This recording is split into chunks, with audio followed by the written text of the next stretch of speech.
혹시 은퇴하면 생활비가 줄어들 거라고 생각하셨나요?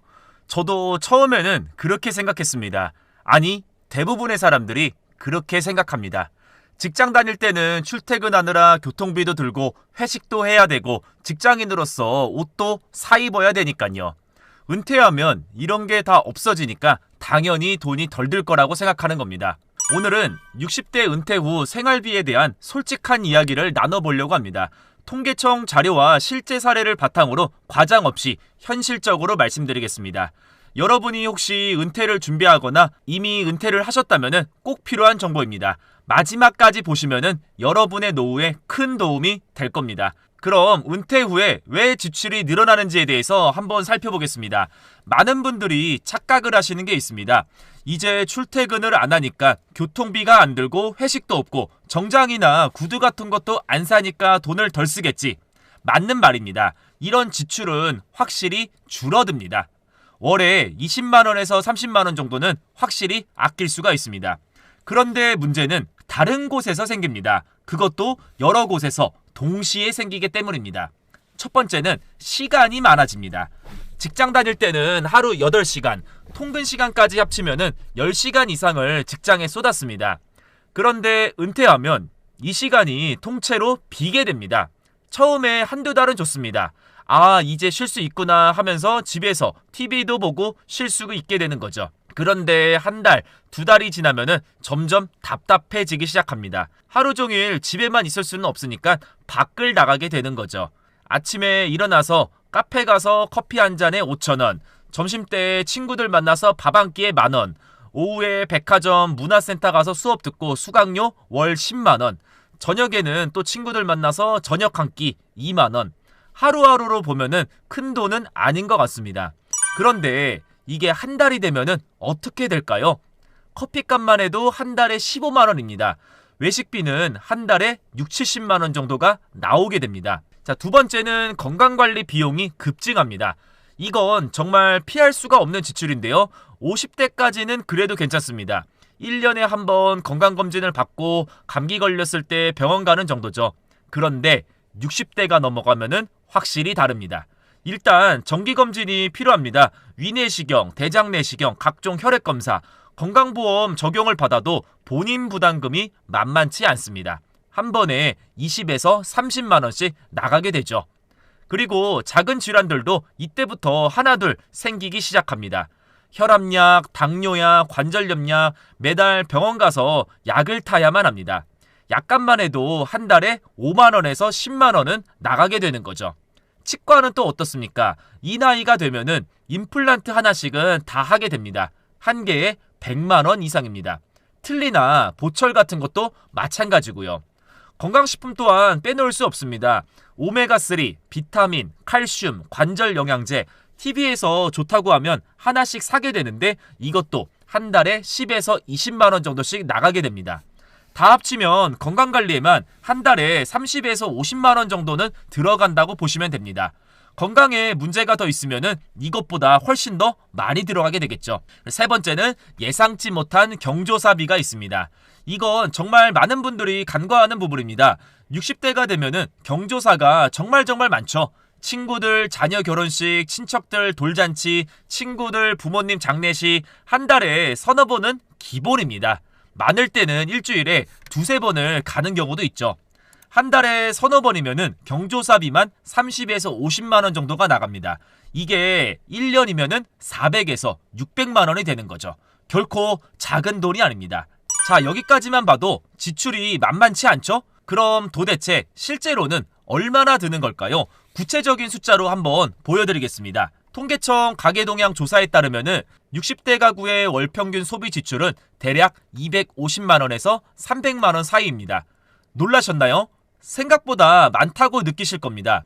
이건 전국 평균입니다. 수도권은 이것보다 조금 더 높고 지방 중소도시는 조금 더 낮습니다. 서울 같은 경우는 월 300만원이 넘는 경우도 많고 지방 소도시는 200만원대도 가능합니다. 그럼 이 돈이 어디에 쓰이는지 항목별로 자세히 한번 살펴보도록 하겠습니다.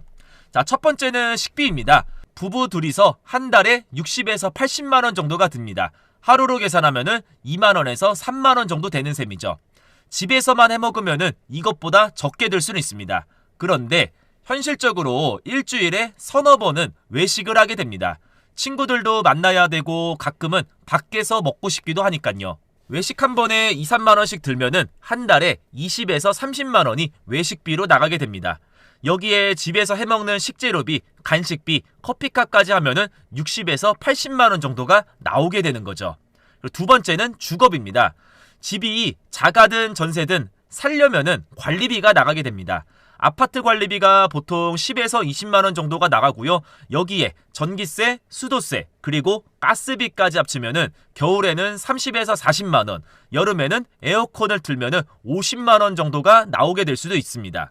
만약 전세나 월세에 사신다면은 여기에 월세가 또 하나 추가가 되겠죠. 그럼 주거비만 100만 원 이상이 나가게 될 수도 있습니다. 세 번째는 앞서 말씀드린 건강관리 비용입니다.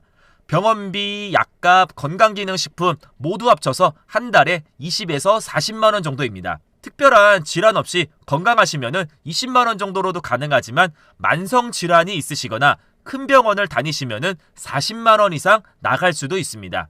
네 번째는 교통비입니다. 자가용이 있으시면 주유비, 보험료, 자동차세, 정비비 등 한 달에 평균 30만 원 정도가 듭니다. 자가용 없이 대중교통만 이용하시면 10에서 15만 원 정도로 줄어듭니다. 요즘 어르신들은 지하철이나 버스를 무료로 타실 수 있으니까 교통비가 많이 줄긴 합니다. 그리고 다섯 번째는 통신비입니다. 휴대폰 요금, 인터넷 요금, TV 요금 합쳐서 부부 둘이 10에서 15만 원 정도가 나가게 됩니다. 요즘은 스마트폰 없이는 못 사니까 필수 지출입니다. 그리고 아까 말씀드린 경조사비입니다. 한 달에 평균으로 보면은 20에서 30만 원 정도인데 많을 때는 50만 원이 넘게 나가는 날도 있습니다. 다 합치면 어떻게 됩니까? 최소 250만 원에서 많으면은 300만 원이 훌쩍 넘게 됩니다. 물론 이거는 평균입니다. 여러분의 상황에 따라 크게 달라질 수가 있습니다. 만약 지방 소도시에 자가가 있고 건강하시고 검소하게 사신다면은 월에 200만 원 정도로도 가능합니다. 외식을 줄이고 자가용 없이 대중교통을 이용하고 문화생활을 최소화하면 됩니다. 반대로 수도권의 전세에 살고 취미생활이 활발하고 자녀 지원까지 하신다면 월에 400만 원도 부족할 수가 있게 되는 거죠. 중요한 건 내가 어떤 생활을 하고 싶은지, 그러려면 돈이 얼마나 필요한지 계산을 해보는 겁니다. 그럼 이제 가장 중요한 질문입니다. 이 돈을 어떻게 마련하느냐? 많은 분들이 이렇게 생각하십니다. 국민연금을 받으면 되지 않냐라고 말씀을 주시는데요. 현실을 말씀드리겠습니다. 2025년 기준 국민연금 평균 수령액이 얼마인지 아십니까? 월 60만 원에서 70만 원 사이입니다. 이게 평균적인 금액입니다. 올해 가입하고 많이 내신 분들도 월에 100만 원을 넘기기가 상당히 어렵습니다. 가입 기간이 짧거나 적게 납부하신 분들은 30에서 40만 원밖에 못 받는 경우도 많습니다. 부부가 둘 다 받는다고 해도 합쳐서 월에 120에서 140만 원 정도입니다. 앞서 말씀드린 평균 생활비가 250에서 300만 원이니까 계산해 보세요. 매달 최소 100만 원 이상, 많으면은 150에서 200만 원 정도가 부족한 셈입니다. 이게 현실입니다. 그럼 개인연금이나 퇴직연금은 있으면 정말 다행입니다. 정말 준비를 잘 하신 겁니다. 그런데 현실적으로 많은 분들이 충분히 준비를 하지 못하셨습니다. 개인연금이 있어도 월에 30에서 50만 원 정도 받는 경우가 많고, 퇴직연금도 일시불로 받아서 이미 다 쓰신 분들이 상당히 많습니다. 자영업을 하셨던 분들은 퇴직금 자체가 없으니까 훨씬 더 힘들게 되는 거죠. 그렇다면 이 부족한 돈은 어떻게 채워야 될까요? 저축한 돈을 조금씩 쓰셔야 됩니다. 예금, 적금 이런 것들 말이죠. 문제는 이 돈이 얼마나 오래 가느냐입니다. 예를 들어 볼까요? 은퇴할 때 저축한 돈이 2억 원이 있다고 칩시다. 많은 돈 같죠? 그런데 매달 연금으로 120만 원을 받고 생활비로 250만 원을 쓰신다면 매달 130만 원씩 부족하게 됩니다. 65세에 은퇴하면 78세에 돈이 다 떨어지게 되는 거죠. 요즘 평균 수명이 얼마입니까? 남자는 80세, 여자는 86세입니다. 돈은 78세에 떨어지는데 10년을 더 살아야만 합니다. 이게 정말 무서운 부분입니다. 그래서 많은 전문가들이 말을 합니다. 최소 3억에서 여유있게 5억 정도는 있어야 한다고요. 그런데 현실적으로 이만큼 모으신 분들이 얼마나 됩니까? 그래서 더더욱 조심해야 됩니다. 있는 돈이라도 함부로 쓰시면 안 됩니다. 은퇴 후 가장 조심해야 될 지출들이 있습니다. 돈이 새가는 구멍들이죠. 이거를 막지를 못하면은 아무리 많이 모아도 금방 바닥이 납니다. 첫 번째는 자녀 지원입니다. 이게 정말 많은 분들이 실패를 하는 부분입니다. 손주 용돈 주기, 자녀 생활비 보태주기, 집장만 도와주기, 결혼자금 대주기, 부모 마음에는 당연한 일처럼 느껴지게 됩니다. 우리 자식인데 도와줘야지, 손주가 예쁜데 용돈을 줘야지, 자식이 힘들다는데 그냥 볼 수 없지. 다 맞는 말입니다. 부모 마음이 다 그렇습니다. 저도 이해를 합니다. 그런데 여러분, 이걸 꼭 기억하셔야 합니다. 자녀는 시간이 지나면은 경제력이 회복이 될 수 있습니다. 지금은 힘들어도 10년, 20년 후에는 나아질 수 있습니다. 그런데 여러분들은 어떻습니까? 소득이 다시 늘어나기가 정말 어렵습니다. 한 번 쓰면 끝이 되는 거죠. 실제로 주변에 이런 경우가 정말 많습니다. 자식 집을 장만해준다고 1억을 주고 손주 교육비 된다고 매달 100만원씩 주고, 그러다가 정작 본인들은 돈이 없어서 기초생활수급자를 신청하는 경우, 슬프지만 현실입니다. 도와주되 반드시 선을 그어야만 합니다. 내가 쓰고도 남는 돈만으로 도와준다. 노후 자금은 절대 건드리지 않는다. 이 원칙을 지키셔야 합니다. 자녀한테 미안해할 필요가 없습니다. 나중에 여러분이 돈이 없어서 자식한테 손을 벌리는 게 더 미안한 일입니다. 두 번째는 무리한 투자입니다. 은퇴 후 목돈이 생기면은 투자 유혹이 정말 많습니다. 예를 들어 이 상품에 가입하시면은 연 10% 수익이 보장이 됩니다. 지금 이 아파트를 분양을 받으면은 1년 뒤에 2배가 됩니다. 이런 것들 전부 다 조심하셔야 됩니다. 이 나이에는 이르면은 회복이 정말 어렵죠. 40대, 50대는 실패해도 일을 해서 다시 일어날 수 있습니다. 그런데 60대, 70대는 그게 현실적으로 상당히 힘들죠. 제가 아는 분 중에 이런 경우가 있었습니다. 은퇴금 2억을 받아서 지인이 하는 사업에 투자를 했습니다. 연 15% 이자를 준다고 했어요. 1년은 잘 받았습니다. 그런데 2년 차에 그 지인 사업이 부도가 났습니다. 원금 2억이 모두가 날아갔죠. 이런 일이 생각보다 정말 많습니다. 그래서 은퇴 후의 투자는 반드시 보수적으로 하셔야 됩니다. 원금이 보장이 되는 예금, 적금, 국채 위주로 하시고 위험한 투자는 피하셔야 됩니다. 수익률이 낮아도 괜찮습니다. 안전한 게 최고입니다. 그리고 세 번째는 습관적인 소비입니다. 이게 가장 눈에 안 보이는 지출입니다. 그런데 장기적으로 보면은 가장 큰 돈이 나가는 부분이기도 합니다. 매일 나가서 커피 마시기, 해외여행 다니기, 비싼 건강식품 정기구도 각각 큰 돈은 아니지만 이게 10년, 20년 쌓이면은 수천만 원이 됩니다. 꼭 필요한 지출인지 한 번 더 생각을 해보시는 게 좋습니다. 커피는 집에서 타 먹어도 됩니다. 여행은 가깝고 저렴한 곳으로 가도 됩니다. 건강식품은 정말 필요한 것만 드시길 바랍니다.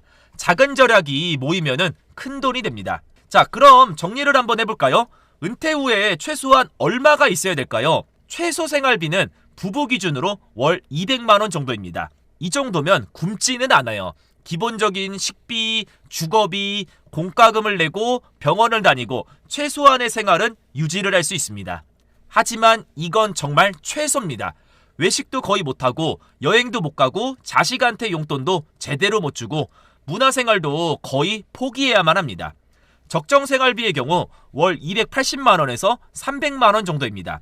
이 정도면 가끔 외식도 하고 친구들 만나서 차도 마시고 1년에 한두 번은 가까운 곳으로 여행을 가고 손주한테 용돈을 주고 취미생활도 조금 할 수가 있습니다.